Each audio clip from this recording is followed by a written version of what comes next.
গত 4 দিন ধরে শাহবাগ জাদুঘরের সম্মুখে 5 দফা দাবিতে লাগাতার অবস্থান কর্মসূচি করছে।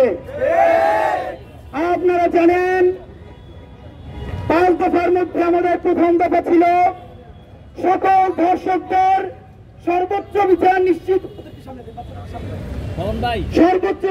করার জন্য দ্রুত বিচার ট্রাইব্যুনাল গঠন করতে হবে এবং দ্রুত বিচার ট্রাইব্যুনাল গঠন করে 90 দিনের মধ্যে মামলা নিষ্পত্তি করতে হবে।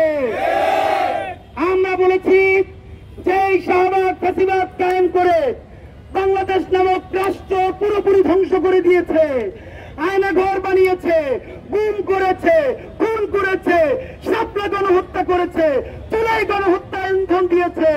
সেই শাহবাগের বিচার করতে হবে। আমরা বলেছি আমার ভাইদের শহীদের রক্তের দাগ এখনো শুকায় নাই, অতি দ্রুত চুলাই শহীদদের দৃশ্যমান বিচার শুরু করতে হবে।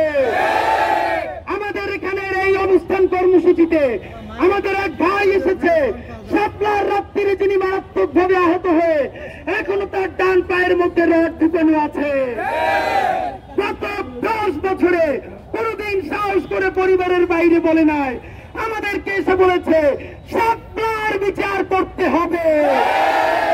আমার পিলখানায় বাংলাদেশের দেশপ্রেমিক সার্বভৌমত্ব রক্ষাকারী সেনাবাহিনীকে ভারত থেকে এনে দিল্লিতে কথা বলে আমার ভাইদেরকে হত্যা করে তাদের লাশগুলো ডাম্পিং করা হয়েছে, তাদের লাশগুলো জ্বালিয়ে দেওয়া হয়েছে।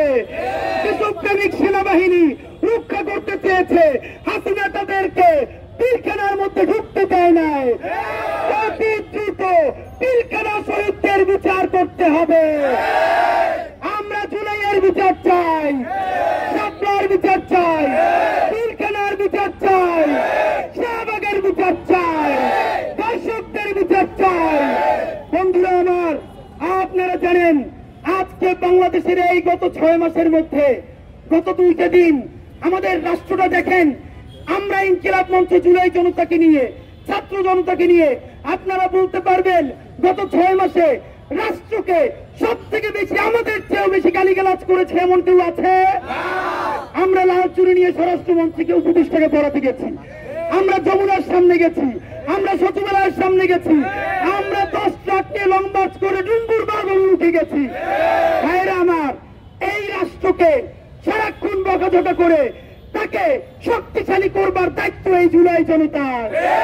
কিন্তু সেই সুযোগ নিয়ে কোন ষড়যন্ত্রকারী, কোন চক্রান্তকারী দিল্লির প্রেসক্রিপশনে আওয়ামী লীগের হাজার হাজার কোটি টাকা পাচার হওয়ার টাকায় যদি বাংলাদেশকে ষড়যন্ত্র করে তার স্বাধীনতার সার্বভৌমত্বকে ধ্বংস করতে চায়, যদি এই রক্তের বিনিময়ে অর্জিত জুলাইকে ধ্বংস করে